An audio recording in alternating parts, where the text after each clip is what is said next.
नहीं बनाया क्या? अरे क्या हर बार मैं ही खाना बनाऊंगी? गई है तुम्हारी बेटी खाना बनाने के लिए। आज तुम अपनी बेटी के हाथों का खाना खाना। अरे क्या बात कर रही हो? आयशा खाना बनाने गई है, फिर तो आज हम लोग खाना खा ही लेंगे। मैं तो अपने लिए बाहर से खाना ऑर्डर कर रहा हूँ। तुम्हें कुछ खाना हो तो बता देना। तभी ललिता को रसोई से धुआं निकलते हुए और जली हुई बदबू आ जाती है। जरा वहाँ देखो, जलने की बदबू आ रही है और धुआं भी निकल रहा है। अरे मेरे लिए भी खाना ऑर्डर कर दो, तुम्हारी बेटी ने खाना जला दिया है। इतना बोलकर ललिता रसोई में आती है, जहाँ वो देखती है कि उसकी बेटी आयशा वीडियो कॉल पर लगी होती है और खाना जल चुका होता है। हे भगवान आयशा, ये सब क्या हो रहा है? सारा खाना जल गया है और तू वीडियो कॉल पर लगी हुई है। माँ वो दरअसल मैंने ध्यान नहीं दिया। ध्यान तो तेरा सारा बिमला के बेटे पर ही रहता है। तुझे एक कप चाय तो बनानी नहीं आती, तेरा आगे जाकर क्या होगा? चिंता मत करो माँ, मेरी लाइफ तो सेट है। मैं तो लव मैरिज करके आराम से रहूंगी। अरे लव मैरिज का मतलब ये नहीं होता कि तुम्हें लव मैरिज में कोई काम नहीं करने होंगे। देखती हूँ तेरी सास कब तक तुझे बिठा कर खिलाएगी। ललिता अपनी बेटी से बहुत दुखी हो चुकी थी, तो यहाँ दूसरी तरफ विमला के घर में ऋतिक अपनी भाभी के खाने में हमेशा नुक्स निकालता रहता है। अरे ये क्या भाभी, आज फिर आपने दाल में पानी पानी मिला दिया, और ये चावल तो देखो आधे जले हैं आधे कच्चे हैं। इतना ही है तो शादी करके देवरानी लेकर आ जाओ देवर जी। मुझे तो ऐसा ही खाना बनाना आता है। हम भी देखेंगे तुम्हारी पत्नी कितना अच्छा खाना बनाकर खिलाएगी इस घर में सभी को। सीता इतना कहकर मुंह फुला लेती है और अपने कमरे में चली जाती है। बेकार में तूने अपनी भाभी को नाराज कर दिया। आप भी ना माँ, आप तो कुछ बोलती नहीं हो, और अगर मैं कुछ कह देता हूँ तो सभी को बुरा लग जाता है। एक काम करो, आप मेरी शादी करवा दो। ठीक है, पहले मैं कोई अच्छी सी लड़की ढूंढ लेती हूँ। लड़की तो मैंने ढूंढ रखी है माँ, बस आप शादी करवा दो। यहाँ से 2 घर छोड़कर चौथा घर है ना ललिता आंटी का, उनकी बेटी आयशा, मैं उससे बहुत प्यार करता हूँ माँ। हे भगवान ऋतिक, तुझे वो आवारा लड़की ही पसंद आई? अरे जब देखो कहीं ना कहीं घूमने निकल जाती है वो, घर क्या संभालेगी? नहीं माँ, ऐसा नहीं है, वो बहुत संस्कारी है, समझदार है। मैं तो कहता हूँ आप मेरी उससे शादी करवा दो। आयशा भाभी से अच्छा घर संभाल सकती हैं। अपने बेटे की खुशी देखकर विमला मना नहीं कर पाती और वो ललिता से उसके घर पर उसकी बेटी का हाथ मांगने जाती है। ऐसे ही बहुत जल्द ऋतिक और आयशा की शादी हो जाती है और आयशा अपने ससुराल आ जाती है। बस कुछ भी हो जाए, मुझे रसोई का काम करने के लिए कोई ना कहे, बाकी तो मैं घर चुटकियों में संभाल लूंगी। आयशा जब से अपने ससुराल आई है वो घर के बाकी के सारे काम करती है, लेकिन रसोई की तरफ एक कदम भी नहीं बढ़ाती। लेकिन एक न एक दिन तो उसे रसोई में जाना ही पड़ता और वो दिन 4 से 5 दिन में ही आ जाता। चलो आयशा, सबको तुमसे बहुत आशा है कि तुम बहुत अच्छा खाना बनाती हो। आज सभी के लिए अपने हाथों से खाना बनाओ। ये क्या बोल रही हो जेठानी जी? खाना मुझे बनाना पड़ेगा क्या? अरे भाई, जब तुम इस घर की बहू हो तो खाना तो तुम्हें ही बनाना होगा ना। और ये तुम्हारी पहली रसोई की रस्म है। अच्छा अच्छा खाना बनाना। किसी भी चीज की मदद चाहिए हो तो मुझे आवाज लगा देना। कम से कम आज मुझे पूरी तरह रसोई से छुट्टी तो मिलेगी। सीता इतना कहते हुए वहाँ से चली जाती है और इधर आयशा परेशान हो जाती है कि अब वो क्या करे, क्योंकि उसे तो खाना बनाना ही नहीं आता था। एक काम करती हूँ, माँ को फोन करती हूँ, अब वही कुछ कर सकती हैं। आयशा अपना फोन उठाकर अपनी माँ को फोन कर देती है। क्या हुआ बेटी, सब कुछ ठीक तो है ना? कुछ भी ठीक नहीं है माँ, आज मेरी पहली रसोई की रस्म है और मुझे तो खाना बनाना ही नहीं आता। अब मैं सभी को क्या बनाकर खिलाऊं? देखा बेटी, मैंने तुझे कहा था ना कि खाना बनाना सीख ले, नहीं तो ससुराल में तुझे ऐसे ही मुझे फोन करके पूछना पड़ेगा कि अब क्या करूं। पहले आप मेरी परेशानी को खत्म करो। अच्छा ठीक है, मैं खाना बनाकर खुद ही लेकर आ रही हूँ। तू अपने घर के पीछे आ जाना, वहाँ से खाना ले जाना और सभी को खिला देना, किसी को पता नहीं चलेगा। ये सुनकर आयशा बहुत खुश होती है और फोन काट देती है।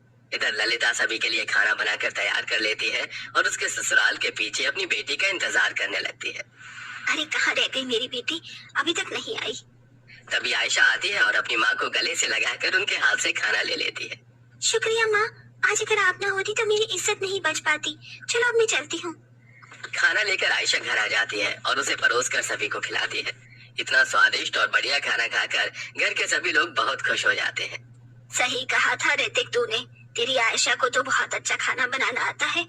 आज तक बड़ी बहू ने तो इतना अच्छा खाना बनाया ही नहीं। मेरे ससुराल वाले तो बिल्कुल ऐसे हैं, जिस थाली में खाते हैं उसी में छेद करते हैं। इतने सालों से मैं खाना बनाकर खिला रही थी, कभी मेरी तारीफ नहीं करी और 4 दिन की आई हुई देवरानी की तारीफ तुरंत कर दी।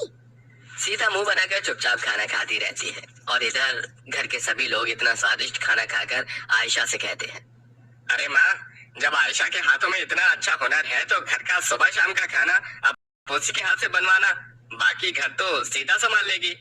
हाँ बेटा, तूने सही कहा। वैसे भी अब घर में 2 बहू हैं, दोनों मिलकर घर को अच्छे से संभाल लेंगे। ये सुनते ही आयशा के पैरों तले जमीन खिसक जाती है। सभी के खाना खाने के बाद जब उसका पति ऋतिक कमरे में आता है तो वो ऋतिक से कहती है, मुझे आपको एक बात बतानी है। मुझे खाना बनाना नहीं आता। ये खाना तो माँ ने बनाकर भेजा था। अब मैं रोजाना रसोई में खाना बनाने जाऊंगी तो बनाऊंगी क्या? ये क्या तुमने ये सब क्या किया? अगर तुम्हें खाना बनाना नहीं आता था तो बता देती। तुमने तो मेरी बेइज्जती करवा दी। अब सभी को पता लगेगा कि खाना तुम्हारे घर से आया था तो सब मेरे बारे में क्या सोचेंगे। मैंने तुम्हारी इतनी तारीफ कर दी थी कि अब मैं क्या ही बताऊं। मुझे भी कुछ समझ नहीं आ रहा। एक काम करता हूँ, माँ को सब कुछ सच बता देता हूँ। माँ तुम्हें खाना बनाना सिखा देगी। आयशा ये सुनकर ही ऋतिक को ऐसा करने से मना कर देती है। नहीं नहीं, मैं नहीं चाहती कि आप ऐसा करके पूरा भांडा फोड़ दो। जब तक मैं खाना बनाना सीख नहीं जाती तब तक मैं माँ की मदद से ही सभी को खाना खिला दूंगी। अब आयशा रोजाना अपने पति को अपनी माँ के पास भेजकर समय पर खाना मंगवा लेती है और सभी को स्वादिष्ट खाना खिलाती है। रोजाना सब आयशा की बहुत तारीफ करते हैं। एक दिन आयशा की माँ दोपहर में सो रही होती है और इधर घर पर कुछ मेहमान आ जाते हैं। सुनो आयशा, मेहमान आए हैं, उनके लिए खाना बना दो। तब तक मैं बाजार से सब्जी लेकर आती हूँ। ठीक है जेठानी जी। सीता सब्जी लेने बाजार चली जाती है और इधर आयशा अपनी माँ को फोन करती है, लेकिन उसकी माँ फोन उठाती ही नहीं। इसी के चलते आयशा बहुत ज्यादा परेशान हो जाती है। वो बार बार अपनी माँ को फोन करती रहती है। थोड़ी ही देर में सीता भी बाजार से सारी सब्जियां लेकर आ जाती है। वो देखती है कि रसोई में आयशा ने अभी तक कुछ बनाया ही नहीं। अरे क्या हुआ आयशा, तुमने कुछ बनाया नहीं? हाँ, मैं बनाने ही वाली थी, लेकिन फिर मैंने देखा कि सब्जियां तो है ही नहीं पूरी, तो सोचा आपका आने का इंतजार ही कर लो। आप चलिए, मैं अभी खाना बना कर लाती हूँ। आयशा को घबराया हुआ देख सीता हैरान रह जाती है। वो रसोई से बाहर तो आती है, लेकिन दरवाजे से छुपकर आयशा को देख रही होती है। वो देखती है कि आयशा बार बार अपनी माँ को फोन मिला रही है। तभी उसकी माँ फोन उठा लेती है और वो अपनी माँ को खाना बनाने के लिए कहती है और कुछ ही देर में उसकी माँ खाना बनाकर खिड़की से उसे देकर चली जाती है। अच्छा, तो ये बात है, मेरी देवरानी अपनी माँ के घर से खाना बनवाकर सभी को खिलाती है और यहाँ सब मेरी देवरानी की इतनी तारीफ करते हैं, जबकि इसे कुछ भी नहीं आता। इसका भांडा तो फोड़ना ही होगा। सीता वहाँ से चली जाती। थोड़ी ही देर में सीता अपनी सास को रसोई में लेकर आती है और कहती है, माँ जी सुनिए ना, आप जैसे छोले बनाती हो वो मुझे बनाना सिखाओ। इतनी आयशा चावल उबाल देगी, आज रात के लिए छोले चावल तैयार करते हैं।